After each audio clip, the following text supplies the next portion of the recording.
Reka mbasuhuze mu izina rya Yesu Kristo umwami n'umukiza wacu wabambwe ku musaraba akababazwa tukababarirwa. Rero uyu munsi cyangwa se iyi saha ndanezerewe kubwo uyu mwanya Imana iduhaye wo kugira ngo tuganire namwe ku ijambo ry'Imana.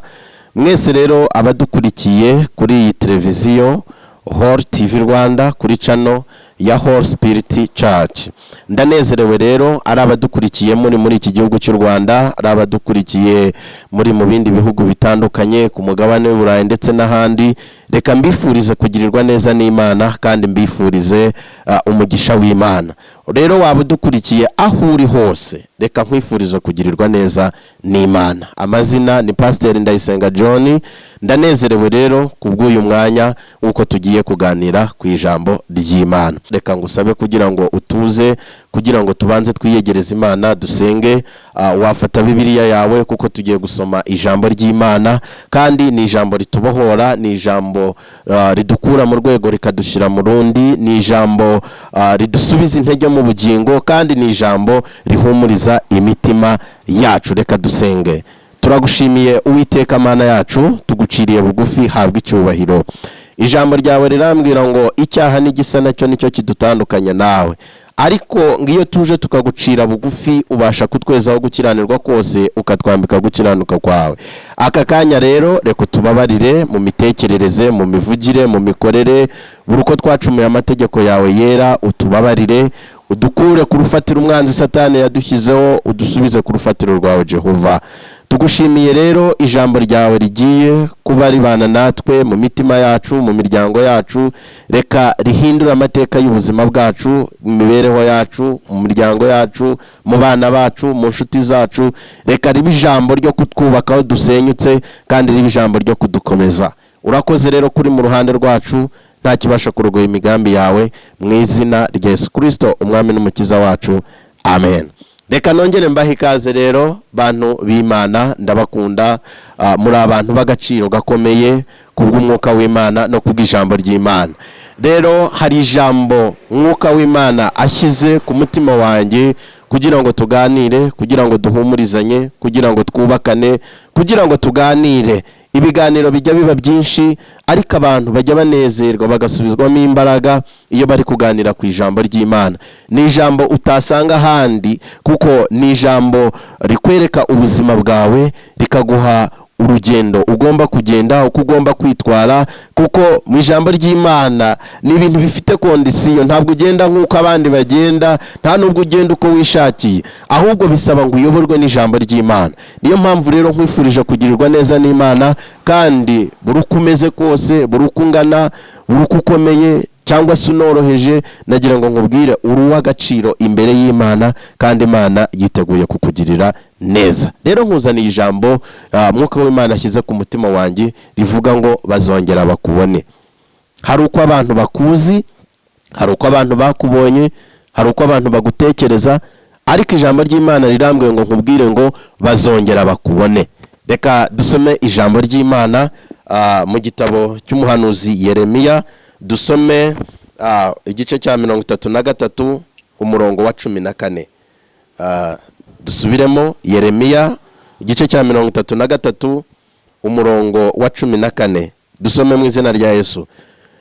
Umurongo wa 14 uravuze ngo Uwiteka aravuze ati, dore iminsi izaza nzasohoza rya jambo ryiza nasezeranye n'inzu ya Isirayeli ndetse n'inzu ya Yuda. Nagira ngo rero tuganire kuri iri jambo nk'uko turisomye muri Bibiliya, muri iki gitabo cy'umuhanuzi Yeremiya igice cya 33 umurongo wa 14. Bibiliya iratubwiye ngo iminsi izaza Uwiteka azasohoza ijambo ryiza yavuganye nawe. Wibuke ko nkuzaniye ijambo rivuga ngo bazongera bakubone.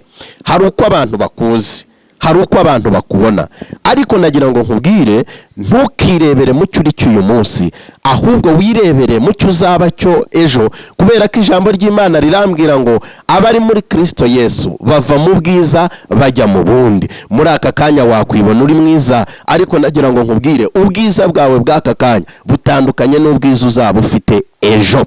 Bibiliya rero iratubwiye ngo Uwiteka niwe ubivuze. Ntabwo ari abantu. Hari uko abantu bavuga, hari n'uko Imana ivuga.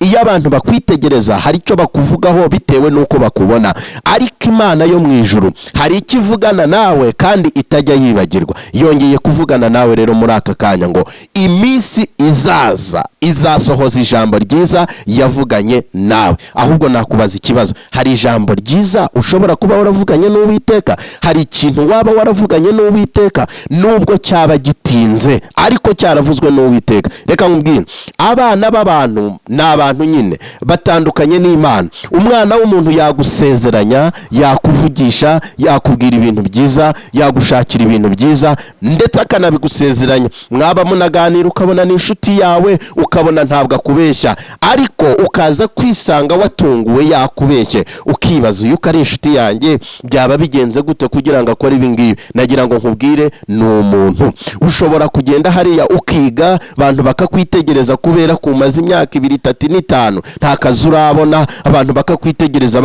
bakajya banavuga amagambo menshi, bakibaza uyu nguyu yigiye iki? Ushobora gushaka umugabo ukagenda ukamara imyaka 3, 5 utarayigera ubyara, abantu bagatangira kuvuga amagambo bakibaza bati betse washakiye iki? Ariko nagira ngo nkubwire, mbere yuko ushaka hari icyo Imana yavuganye nawe, kandi yakivuganye nawe abantu badahari. Mbere yuko ujya ku ishuri hari icyo Imana yavuganye nawe, kuko n'ijambo ry'Imana riratubwira ngo Uwiteka yatumenye kera tutaraba n'isoro mu nda za ba mama. Bishatse kuvuga umuntu reka gusuzugure, kuko aragusuzugurira ikiri cyo uyu munsi. Ariko nagira ngo nkubwire, icyo uzaba cyo ntabwo kirahishurwa, ariko n'igihishurwa bazongera bakubone. Abaryaga bakubona utagira n'inzu yo kubamo bazatungurwa no kukubona wamaze kwiyubakira iyawe. Abajyaga bavuga ngo ntabwo uzabyara, haleluya, bazongera bakubona ukikiye umwana. Nagira ngo nkubwire, buri cyunyuramo muri aka kanya, nagira ngo nkubwire, komera ushikame,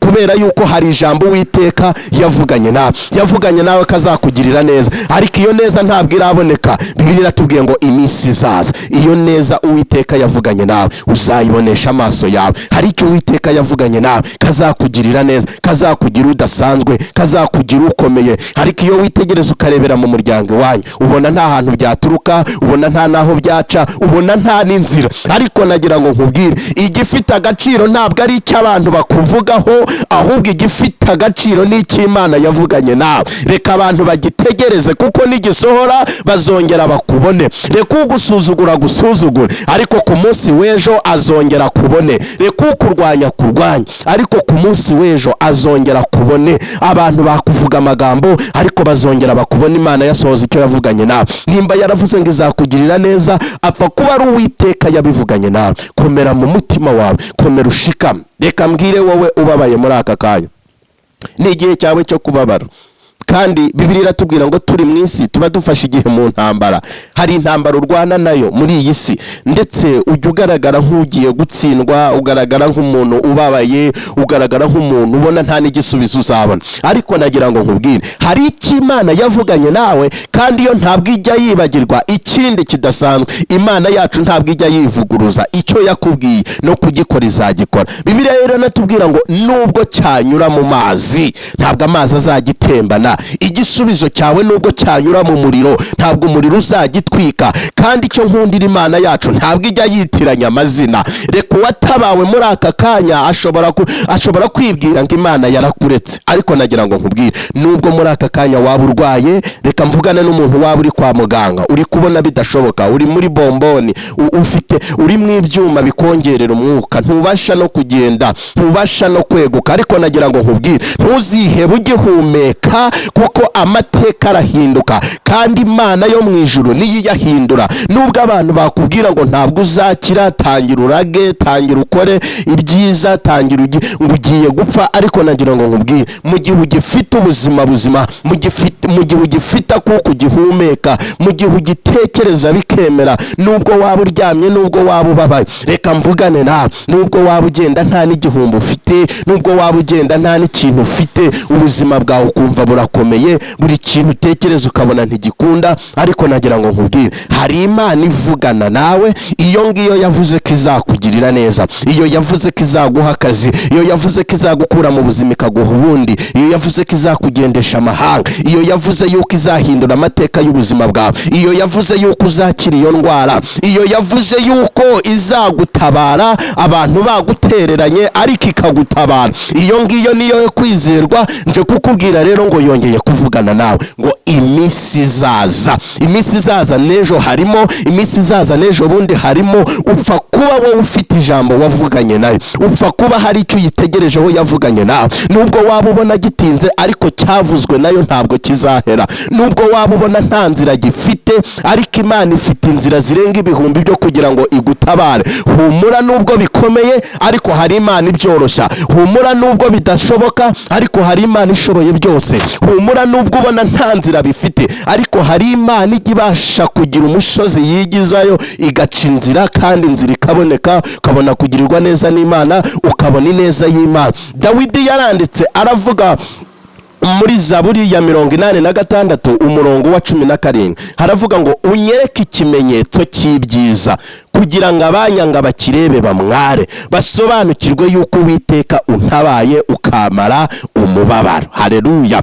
Hari ikintu kikuriho nawe witegereza ukabona ukwiye ubutabazi bw'Imana. Abantu barakwitegereza, nawe uragerageza mu miryango byaranze, wagerageza mu nshuti zawe ntizongere no kukureba, ndetse zimwe na zimwe telefone banazikuyeho, nta kintu na kimwe ushobora gukora ngo gikunde. Ariko nagira ngo nkubwire, ukeneye ikimenyetso cy'ibyiza Uwiteka akwereka, abantu bagasobanukirwa yuko Imana hari ikikoze ku buzima bwawe. Iyo bitegereza ubabona nta kintu wageraho, iyo bitegereza babona nta kintu ushoboye. Ariko Bibiliya iratubwira ngo dushobozwa byose na Kristo uduha imbaraga. Wowe urasabwa kwiyemeza gusa. Shakisha uburyo wagira icyo wiyemeza, shakisha uburyo wagerageza gukora ibyiza. Bibiliya iratubwira ngo mbese nukora ibyiza ntuzemerwa. Niba ukeneye kwemerwa, ukeneye gukora ibyiza, ese ukeneye ko yuko abantu bongera bakakubona? Reka nkubwire, uwagusuzuguye azongera kubone yaje kugusaba serivisi. Uwagusuzuguye azongera kubone asanze nawe ukikiye umwana warabyaye.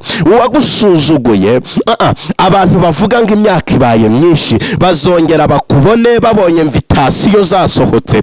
Abantu bavuga ngo nta kintu na kimwe uzigera ugeraho bazakubona noneho utuye iruhande rwa kaburimbo, kandi wanyari iyo ngiyo mu cyaro aho ubuzima budashoboka. Ariko ndagira ngo nkubwire, icyo Uwiteka yavuganye nawe, Bibiliya iratubwira ngo ibyo Uwiteka yibwira kutugirira ntabwo ari ibibi, ahubwo ni ibyiza gusa, kugira ngo itureme umutima w'ibyaka kanya ndetse n'iby'igihe kizaza. Reka nkubwire, nubwo waba urwaye komera, nubwo baba bakuvuga amagambo komera ushikame.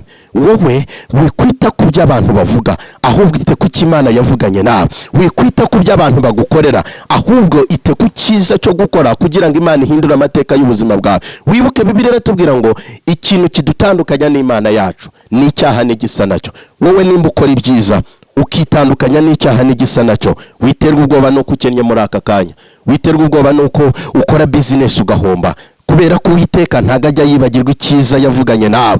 Uwiteka ntago ajya yibagirwa isezerano yavuganye nawe. Ahari yabikubwiye kera kuzaba umuntu udasanzwe, imyaka ishize ari 5-6, ariko nagira ngo nkubwire, iminsi izaza bazongera bakubone nawe wafunguye business idasanzwe, batangire bibaza uyu ni wa wundi. Bazabivuga kubera ko Uwiteka icyo yagusezeranyije agomba kugisohoza. Kandi icyo nkundira Imana iyo igiye gukora ntabwo yita ku abana b'abantu bavuga, ahubwo yita ku cyo yavuganye nawe. Kuko abantu iyo bakubona nk'udashoboye, kandi ni nabyo koko ntushoboye, ntabwo bakubeshyera. Iyo bavuga ngo ntabwo urabyara, umaze imyaka 5-10 ntabwo urabyara, koko ntabwo babeshya.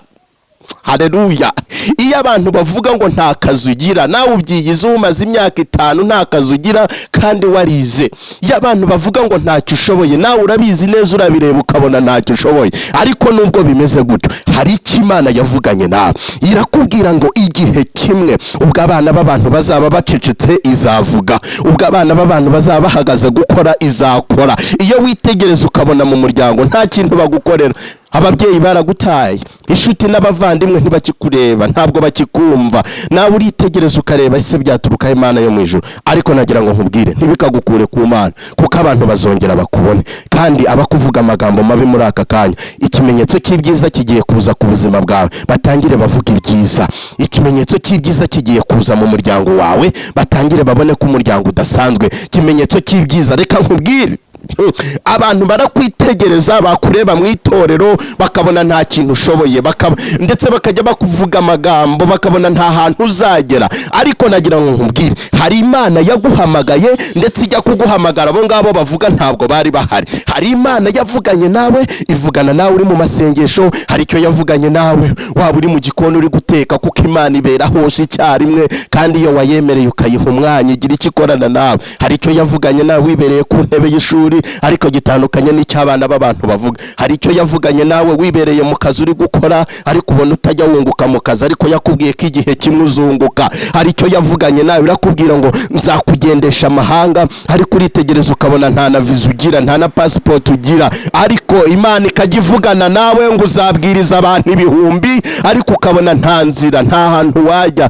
nta bantu muziranye mu bihugu byo hanze, ntaki, ukabona nta nzira n'imwe. Ariko Imana ikajya ibivugana nawe, ibivugana nawe ntabwo bari bahari, ibivugana nawe ntabwo bari bahari, ntabwo bari muri kumwe. Ariko kuri izi saha iyo bitegereza babona bidasohora, ndetse wowe ujya unahagarara ukababwira ngo hari icyo Imana yavuganye nawe, barangiza bakakubwira ngo urabeshya, nta kibazo, byihorere, bibike mu mutima. Icyo ngicyo yavuganye nawe izagisohoza, humura. Nubwo ubona abantu baguca intege, ariko hari Imana yo kongera kugusubizamo imbaraga. Nubwo abantu ubona bakwanga, ariko hari Imana igukunda. Nubwo ubona abantu bakurwanya, ariko hari Imana yo kukurwanirira. Nubwo ubona abantu batakikumva, ariko hari Imana ujya utabaza, waba uri mu cyumba wawe, waba uri mu kazi muri biro, ubonye agapoze bw'abandi bagiye kurya ukajya kuyihamagara, ubwo abandi bacecetse ugatangira kuvugana nayo, ubwo abandi ubona badasenga ugatangira gusenga.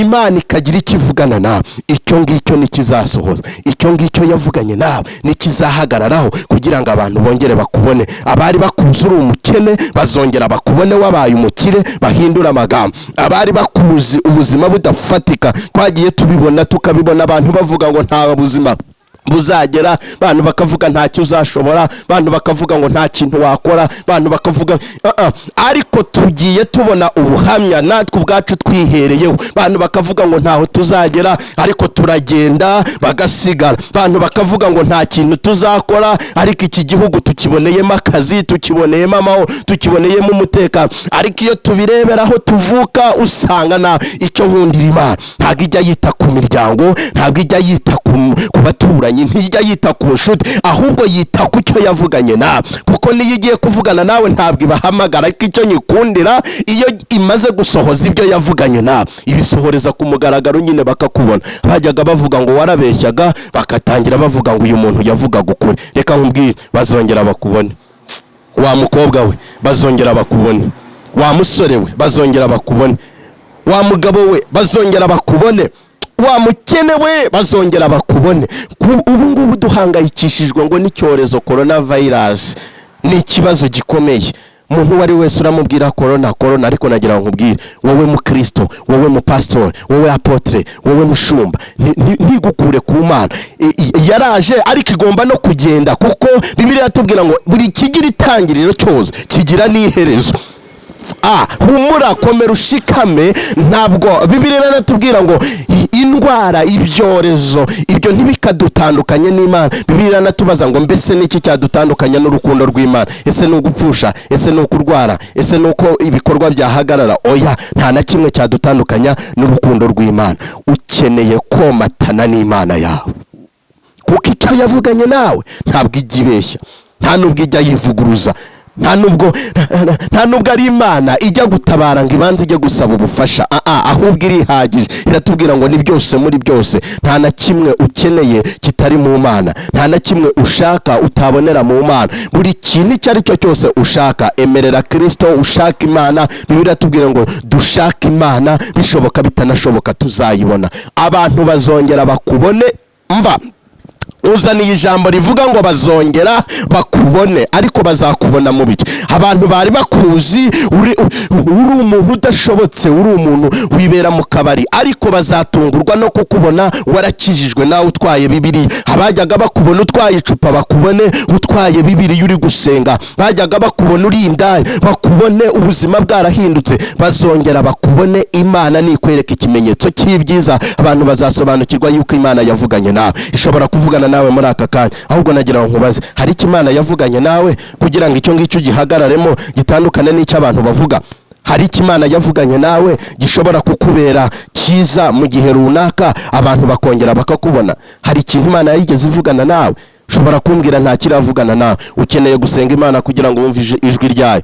Ukeneye gufata umwanya wo gusenga Imana, Imana ikakwiyereka, Imana ikavugana nawe, bigatandukana n'ibyo abantu bavuga. Iyo abantu bavuga ngo ntabwo uzabaho, Imana nagira ngo nkubwire niyo itanga ubuzima. Iyo abantu bakubwira ngo uzapfura umukene, uzababwire ngo Uwiteka niwe mwungeri wanjye, ntabwo nzakena. Aho kugira ngo upfure umukene, uzemere ube intama, Yesu Kristo abe umwungeri wawe.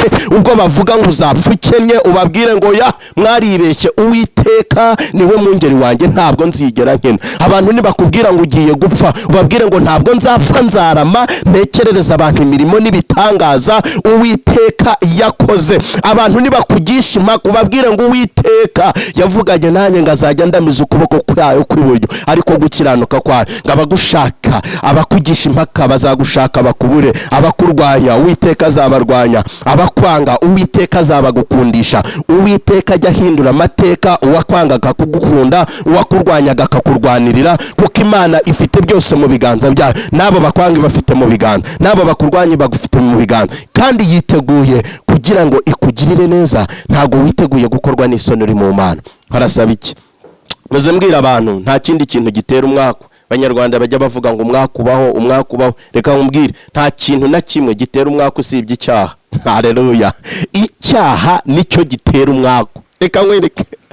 Icyaha cyateye umwaku umugore witwa Vashiti, arangije aragenda arasuzugura. Icyaha cyitwa agasuzuguro kiragenda kimuhagurutsa mu ntebe y'ibwami, maze umukobwa wayubashye Esiteri, Imana iragenda ihagurutsa uwo mugore witwa Vashiti, imukura mu ntebe y'icyubahiro, ifata umukobwa wubashye Imana ari we Esiteri, iragenda imwicaza mu cyubahiro. Reka nkubwire, ukeneye kwirinda icyaha, nicyo cyagutera umwaku kikagukura mu mwanya urimo. Ntacyo bitwaye abo bamaze kugusiga, n'ubundi ntabwo mwari mwagendanye, bareke bagereyo. Ahubwo wowe shaka Imana. Nubwo umuntu yaba yicaye mu bitari ibye kandi ari ibyawe, nubwo abantu baba barakuriganyije, Uwiteka yiteguye kubacanganyukisha uwari wicaye mu byawe akabihaguruka. None se nkubaze, Vashiti ntiyari umwamikazi? Yigenderaga nk'uko bisanzwe, kuko yari afite icyizere cy'ubuzima, yarazi yuko yafatishije.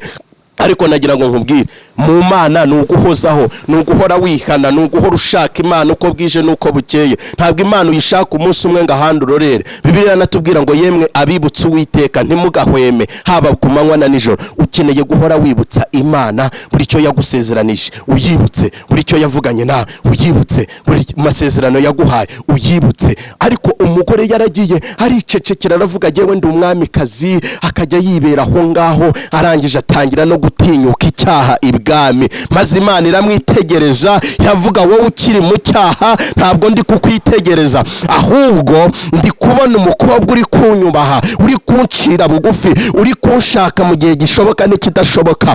Witandukanije n'amagambo aho abandi bari kuvuga, witandukanije n'ibiba aho abandi bari gukora ibibi. Muwo nguwo niwe ndeba. Reka nkubwire, Imana ntabwo igikora ikosa ryo kukurebera mu cyaha. Imana iyo iturebera mu cyiza. Nimba ukeneye yuko Imana kubona, ukeneye gukora icyiza, shakisha uburyo ukora icyiza, Imana kwitegereze kubone. Ntabwo Imana ishobora gukora ikosa ryo kukurebera mu cyaha. Ntabwo Imana ikurebera mu mwijima, ahubwo niba ukeneye kubona Imana, ukwiye kuva mu mwijima ukajya mu mucyo. Ntabwo Imana ikurebera mu kibi. Nimba ukeneye kubona Imana, ukeneye kugerageza gutekereza ibyiza, gukora ibyiza, gushaka ibyiza, kuko Imana yacu ni nziza. Haleluya.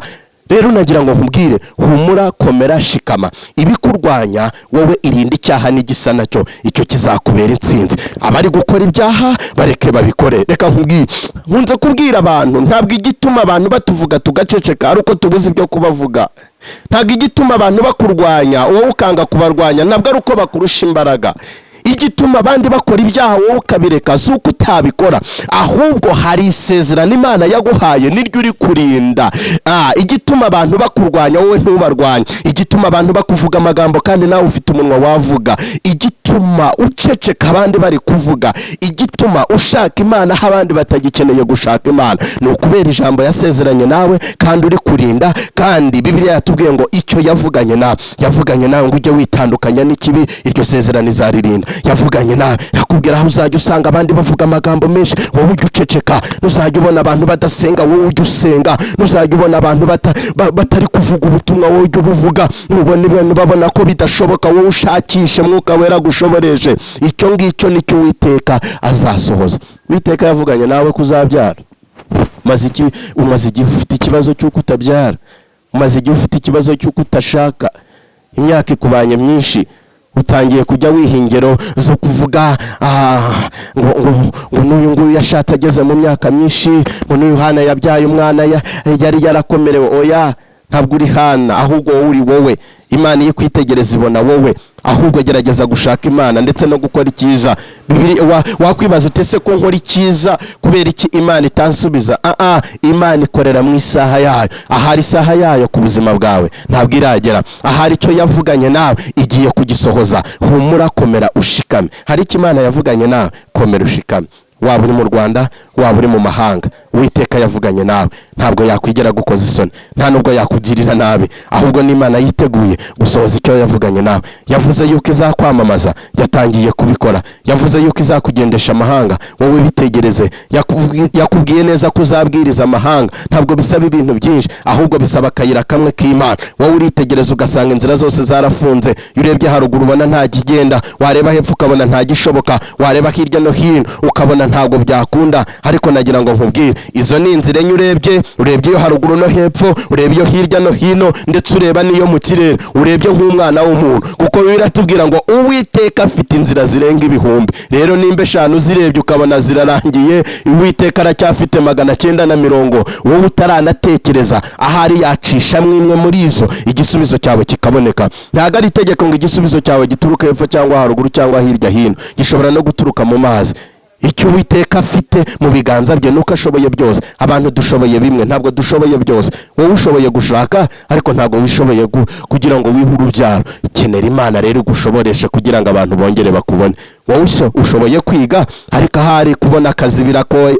Imana rero nicyo ishoboye, icyo udashoboye saba Yesu agushoboresha kuko ashoboye byose. Kandi Bibiliya tubwira ngo abari muri Kristo Yesu dushoboreshwa byose, nawe uduha imbaraga. Ndakubaza, uri muri Kristo Yesu neza? Iyo abandi bavuga wowe uraceceka, iyo usanze abantu bangana wowe urakundana. Ntabwo ari itegeko ngo ukwanga umwange, ahubwo utegetswe no kumukunda. Ntabwo ari itegeko ngo ukurwanye umurwanye, ahubwo ukeneye guca bugufi. Kuko biratubwira ngo abicishije bugufi Imana ibashyira hejuru. Abasenze Imana ntabwo bajya bakorwa n'isoni. Nubwo intambara zaza, Uwiteka arakurinda. Nubwo abakwanga baza, Uwiteka kubera ingabo igukingira. Humura kandi ukomere ushikame, kuko Uwiteka ntabwo yaguhamagariye kugukoza isoni, nta nubwo yaguhamagariye kugira ngo ugubwe nabi, ahubwo yiteguye kugukorera icyiza kugira ngo abantu bamenye yuko Uwiteka atandukanye n'abantu. Iyo ubajije ababyeyi bakubwira ko ntacyo bakumarira, wagerageza mu miryango hose bakakubwira ko ntacyo bagishoboye, bakakubwira ngo nawe genda wigeragereze. Nawe wagerageza ukabona biranze, ariko wagerageza ku Mana ugabona byose birashoboka. Abantu baba bakubwira ko bitazashoboka, ariko wowe genda ugerageze. Barakubwira y'imisi 3 ntabwo wayasenga, tangirira ku wa mbere ugere wa kabiri, kuko ari Imana yaguhamagaye izagushoboresha ibyo byose. Abantu baba bakubwira ngo wijyayo kubera ko ntacyo uzahakura, ariko wowe komera ushikame kandi ugende. Abantu baba bakubwira ngo ceceka, ariko aho biri ngombwa tangira uvuge, tangira ushaka Imana, tangira usenga Imana, tangira uhamagara Imana, tangira wihiriza ubusa, tangira uhamagara Imana, usenga Imana, wihana icyaha, uhamagara Imana, ubundi utegereze abantu bazongera bakubona. Ntarasoza nagira ngo nkubwire, ukeneye gusengerwa, ukeneye guhamagara Imana. Nubwo abapastori bakurambikaho ibiganza, ariko nawe ufite uruhare rwawe rwo kugira ngo wizere, rwo kugira ngo wihane icyaha, rwo kugira ngo usenge Imana. Haleluya! Imana yo mu ijuru ikugirire neza. wa mukobwa ukeneye gusenga, fata ibihe byo gusenga. Nawe musore niko bimeze, umubyeyi niko bimeze, abana batoya, kuko Bibiliya tubwira ngo abasenga ntacyo bazabura bari gusenga. Ahari wakora business kanga, ariko wagenda ukayisengera, kuko Bibiliya tubwira ngo Imana igihindura amateka. Nagira ngo nkubwire, umugabo umwe witwa Hezekiya, Imana yamutumyeho yuko agiye gupfa, ariko arangije afata akanya ko kwibutsa Imana. Reka nkubwire, abantu ntibazajya bakubwira ngo urapfuye, ujye ubabwira kuri muzima, kubera ko Imana niyo itanga ubuzima kandi uracyayiringiye. Wowe kuri ibyiringiro mu bantu, kuri ibyiringiro aho uhanze amaso, ahubwo uhanga amaso Kristo, kubera ko nubwo abantu baceceka, we waraza akajya guhumuriza. Nubwo abantu bakwanga, we warakwikundira. Ntacyo bigutwaye abantu bose bakwanze, ariko Yesu akagukunda, yakuremera n'izindi nshuti. Inshuti zakuvuyeho, hari Imana yiteguye kukuremera izindi nshuti. Abantu bose bakuvuyeho, hari Imana yiteguye kukugarurira abantu. Abantu barakwanga, hari Imana yiteguye kugukunda ndetse kanagukundisha abantu. Abantu bakuvuyeho, hari Imana yiteguye kukugarurira abashya. Bakorana n'abantu, abantu bagaceceka, abantu bakajya banga no kugushyigikira, abantu ndetse bakakurwanya kandi ari abo mukorana. Ariko nagira ngo nkubwire, nibareke bakomeze bakurwanye, ariko Imana ikurwanirire. Bazakorwa n'isoni bongeye kukubona, bakubona ugenda n'amaguru, bagabona wiguriye imodoka yawe, bazongera bakubone. Bakubonaga uri mu burwayi, bagasanga ntago ukiri ku mbago, ahubwo warakize, bazongera bakubone. Bakubonaga uri mu rusengero ubwiriza abantu 3, 4, 5, abantu 100, ariko bakakubona ku media uri kubwiriza abantu 1000. Abantu bazongera bakubone kandi bazakuvuga ikiza humura. Ubitangira batabyumva, ukabikora batabyumva, Imana ikaguha umugisha babireba, bagasobanukirwa yuko bikojeje ubusa. Hari Imana igikura ku cyavu ikicaranya n'ibikomangoma,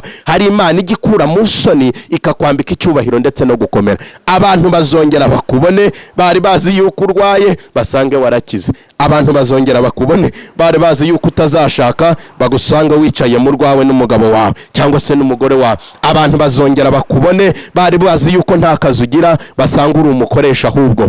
Abantu bazongera bakubone, bari bazi yuko wambara ishati imwe, bakubona uhinduranya. Abantu bazongera bakubone, bari bazi yuko urya rimwe ku munsi, bajye babona utetse n'ibyakira abashyitsi. Abantu bazongera bakubone, bari bazi ko nta ukandagira mu rugo iwawe, basange abantu buzuye iwawe. Abantu bazongera bakubone, kuko Imana igiye guhindura amateka y'ubuzima bwawe. Humura kandi ushikame, komera ushaka Imana, kuko Imana yiteguye kukugirira neza. Imana yiteguye kugukura ku rufatiro rumwe ikagukura ku rundi. Imana yiteguye kugukura mu soni ikakwambika icyubahiro. Wa mukobwa ukambara icyubahiro, wa musore ukambara icyubahiro, wa mubyeyi ukambara ubwiza, abashumba bakambara ubwiza. Uzi kubukorana n'abandi bashumba, ibintu byarateye.